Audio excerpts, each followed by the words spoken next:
नमस्कार, मैं साधना पांडे मार्गदर्शन पे आपका स्वागत करती हूँ। आज मैं बात करूंगी वरुथिनी एकादशी, जो कि वैशाख मास की एकादशी होती है।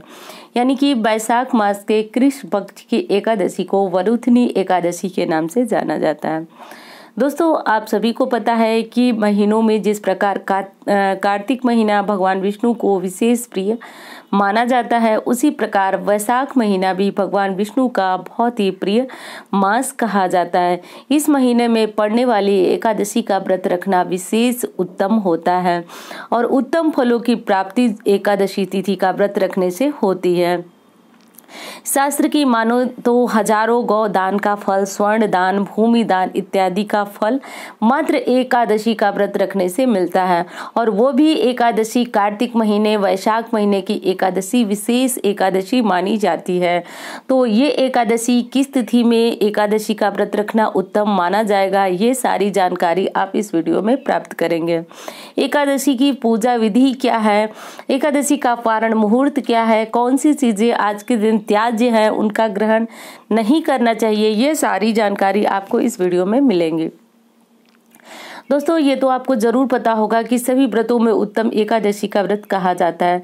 जब किसी का कोई कार्य पूर्ण नहीं होता है या फिर मोक्ष की प्राप्ति के लिए श्री विष्णु के धाम में अपना स्थान बनाने के लिए जातक एकादशी का व्रत रखते हैं। एकादशी का व्रत रखने वाले पे भगवान विष्णु की विशेष कृपा बरसती है। और एकादशी का व्रत यदि पति और पत्नी दोनों साथ मिलकर रहते हैं तो उन्हें वैकुंठ की प्राप्ति होती है, और धरती लोक पर जब तक वो रहते हैं उनकी हर कार्य भगवान विष्णु की कृपा से बनते जाते हैं, सर्व सुख की प्राप्ति होती जाती है। एकादशी के कुछ विशेष नियम होते हैं। यदि जातक उन नियमों का पालन नहीं करता है तो व्रत अधूरा या फिर खंडित माना जाता है, क्योंकि सभी व्रत जो है अपने अपने नियमों में बंधे रहते हैं। व्रत का मतलब ही होता है एक नियम, एक आचार व्यवहार जिसमें रख करके हम भगवान की पूजा आराधना करते हैं। उसी प्रकार ये एकादशी का भी कुछ विशेष नियम है जिनका पालन करना आपको बहुत जरूरी है, तभी जाकर भगवान विष्णु आपको श्रेष्ठ फलों की प्राप्ति कराएंगे। जो लोग एकादशी के दिन भगवान विष्णु का व्रत नहीं रख पाते हैं, वो मात्र उनकी पूजा प्रार्थना करके भगवान विष्णु की कृपा प्राप्त कर सकते हैं। और दोस्तों, शास्त्र के अनुसार एकादशी तिथि यदि शुक्रवार को पड़ती है तो यह माँ लक्ष्मी की कृपा दिलाने वाली एकादशी मानी जाती है। इस वीडियो में आप जानेंगे कि किस प्रकार आप आज के दिन माँ लक्ष्मी को प्रसन्न कर जीवन से कंगाली गरीबी दूर कर सकते हैं। दोस्तों, एकादशी के दिन आपको सबसे पहले ब्रह्म मुहूर्त में उठना चाहिए, ये आप सभी जानते हैं। लेकिन एकादशी मात्र एक दिन का व्रत, एक दिन का नियम नहीं है। एकादशी में एक दिन पूर्व यानी दशमी के दिन आपको व्रत के कुछ नियमों का पालन करना जरूरी हो जाता है। अब कौन से नियम कि इस दिन भी आपको ब्रह्म मुहूर्त में ही जगना चाहिए। ब्रह्म मुहूर्त में अलौकिक शक्तियां होती हैं जो आपको बहुत सारी ऐसी आध्यात्म की तरफ ले जाने में आपको मदद करती हैं। इसलिए ब्रह्म मुहूर्त को विशेष जोर दिया जाता है कि पूजा अध्यात्म से जुड़ने वाले लोग ब्रह्म मुहूर्त में अवश्य जगें। अब ब्रह्म मुहूर्त में जगने के बाद आज के दिन जो है बिना लहसुन प्याज का शुद्ध सात्विक आहार आपको ग्रहण करना चाहिए। आज के दिन आपको शाम का भोजन जो है वह सूर्यास्त से पूर्व ही कर लेना चाहिए, क्योंकि शास्त्र बताता है कि जब आप एकादशी का व्रत रहें, संकल्प लें, उस समय आपके पेट में अन्न का अंश नहीं होना चाहिए। इसलिए नियम का बनाया गया है कि शाम का भोजन यानी दशमी तिथि का एकादशी से पूर्व जो भोजन आप करेंगे, पहली बात तो यह है कि वह शुद्ध और शाकाहारी होगा। दूसरी चीज यह है कि उस भोजन में लहसुन, प्याज, मांस, मदिरा बिल्कुल भी ये चीजें नहीं होंगी। तो ये सारी जानकारियां आपको जरूर जानना है, और दशमी के दिन से ही इन नियमों का पालन आपको जरूर करना है। अब जब एकादशी के दिन आप जगेंगे तो श्री हरि विष्णु का स्मरण करते हुए, अपने हाथों की हथेलियों के दर्शन करते हुए आपको जगना है। जगने के बाद जो है सर्वप्रथम आपको जिस प्रकार अपने घर के दैनिक कार्य आप निपटाते हैं उस प्रकार कर लें। उसके बाद ब्रह्म मुहूर्त में श्री हरि विष्णु की पूजा करें। पूजा करने के लिए आपको पीले फूल, फल और पीले वस्त्र की आवश्यकता होगी। जिस प्रकार गुरुवार के व्रत में आप पीले वस्त्र धारण करते हैं, उसी प्रकार इस व्रत में भी पीले वस्त्र धारण करने से विशेषकर भगवान विष्णु की कृपा प्राप्त होती है। माँ लक्ष्मी, आज शुक्रवार का दिन है तो इसलिए माँ लक्ष्मी के साथ श्री हरि विष्णु की पूजा जरूर करें। पूजा करने के लिए आप अलग से चौकी लगा सकते हैं या फिर अपने घर के मंदिर में यदि भगवान विष्णु की आपने फोटो या मूर्ति रखी हुई है तो आप वहाँ भी पूजा कर सकते हैं।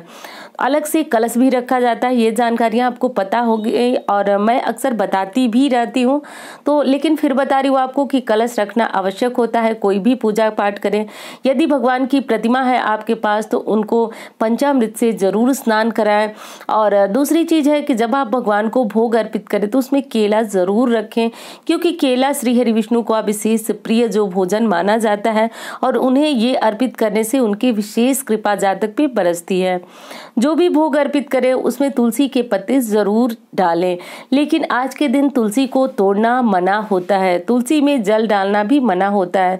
विशेष वीडियो मैंने दिया था आपके कहने पे कि आज के दिन माता तुलसी की पूजा किस प्रकार करें, तो यदि आप नहीं देखे तो वो वीडियो देखिए, क्योंकि आज के दिन एकादशी में जल आप नहीं चढ़ा सकते, क्योंकि जिस तरह जन सामान्य का उपवास होता है, व्रत होता है, उसी तरह माँ तुलसी का भी उपवास और व्रत होता है और उनकी पूजा करनी है तो आप श्री हरि विष्णु के साथ यानी शालिग्राम के साथ उनकी पूजा प्रार्थना कर सकते हैं। संध्या में दीपक आज तुलसी के पास आपको जरूर लगाना चाहिए। कारण ये है कि तुलसी जो है हरिप्रिया, विष्णु प्रिया के नाम से जानी जाती है। शास्त्र की माने तो भगवान विष्णु ने कहा है कि यदि माता तुलसी हमारे भोग में नहीं होंगी तो वो भोजन मेरे लिए ग्राह्य नहीं है, यानी कि बिना तुलसी पत्र के श्री हरि विष्णु आपका भोग ग्रहण नहीं करते हैं।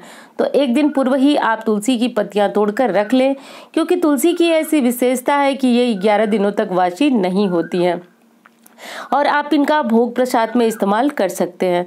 तो ये पत्तियां तोड़कर श्री हरि विष्णु को भोग लगा सकते हैं। आज के दिन केसर मिश्रित जो खीर होती है वो भी भगवान को भोग लगा सकते हैं। खीर भोग लगाएं, लेकिन उसमें चावल का इस्तेमाल न करें। मखाने या फिर साबूदाने की खीर बनाकर आप श्री हरि विष्णु को भोग लगा सकते हैं। आज के दिन खीर का विधान इसलिए है कि आज शुक्रवार है।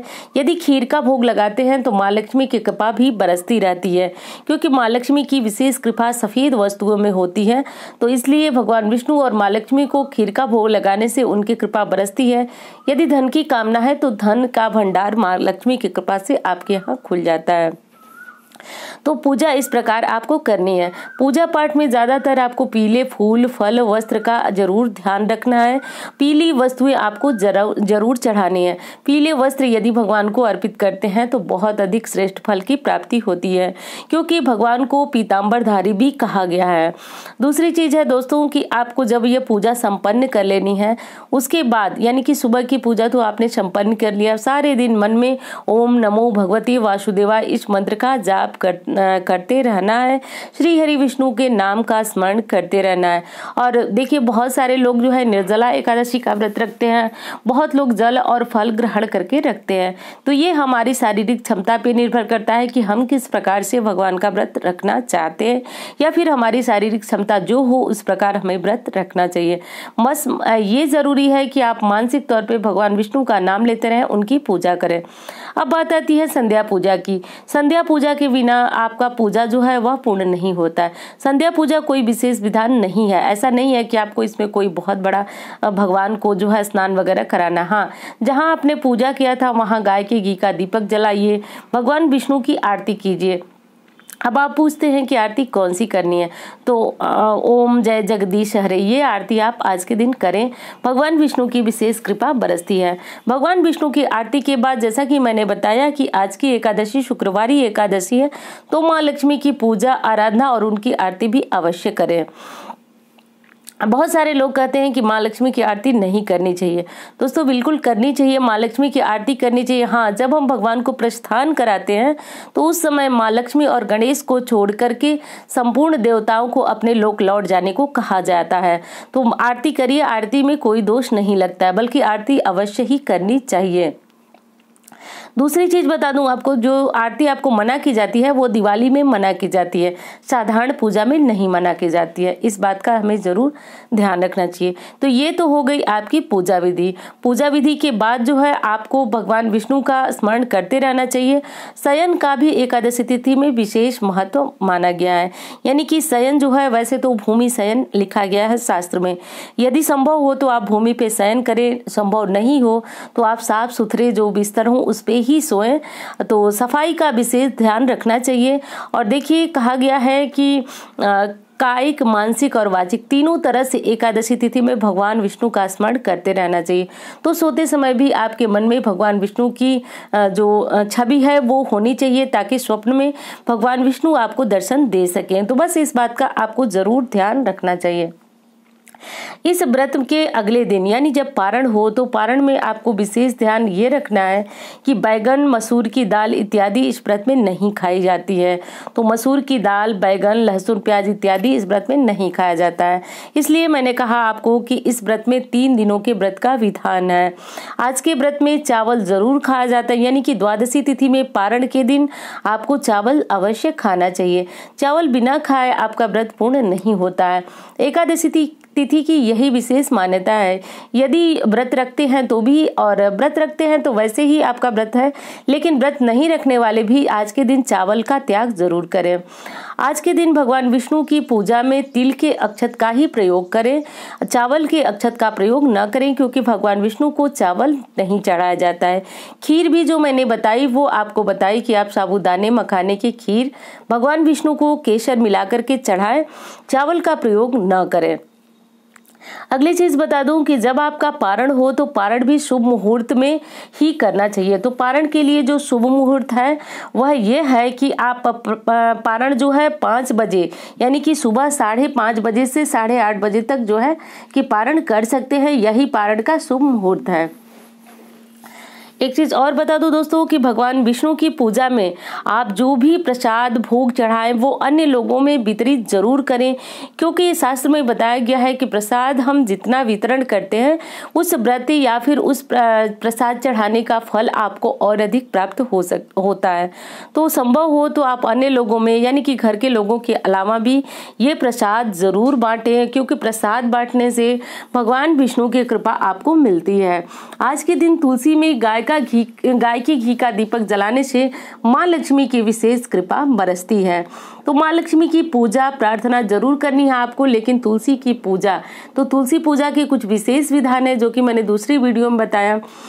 आज के दिन आपको तुलसी में दीपक जरूर जलाना है। दीपक जला करके माँ से प्रार्थना करना है कि यदि घर में किसी प्रकार का रोग, कष्ट, तनाव या फिर दुख है तो माँ दूर करे, क्योंकि कहा जाता है कि हमारे घर आंगन की रक्षा करने वाली माँ तुलसी ही है। क्योंकि ऐसी शास्त्र की मान्यता है कि जिस घर में तुलसी होती है उस घर में आदि व्याधि, रोग, बीमारियां कम आती हैं, क्योंकि उसकी रक्षा करने वाली, हमारे परिवार घर की रक्षा करने वाली माँ तुलसी है। इसलिए तो कहा जाता है कि यदि तुलसी बार बार सूखने लगती हैं तो हमें ध्यान देना चाहिए कि घर में कुछ अनैतिक कार्य तो नहीं हो रहा है जिससे रुष्ट होकर माँ तुलसी हमारा साथ छोड़ करके जा रही हैं। तो इस बात का आपको ध्यान जरूर रखना चाहिए। एकादशी तिथि में भगवान विष्णु के साथ साथ तुलसी पूजन भी बहुत जरूरी है, लेकिन हाँ, इनके नियमों का ध्यान जरूर आपको देना चाहिए। और दोस्तों, एकादशी तिथि जो है, किस तारीख को आप एकादशी का व्रत रखेंगे, तो 7 मई को एकादशी यानी वरुथिनी एकादशी का व्रत रखना श्रेष्ठ माना जाएगा। एकादशी तिथि प्रारंभ हो रही है 6 मई को दोपहर 2:10 पर। एकादशी तिथि समाप्त हो रही है 7 मई दोपहर 3:32 पर।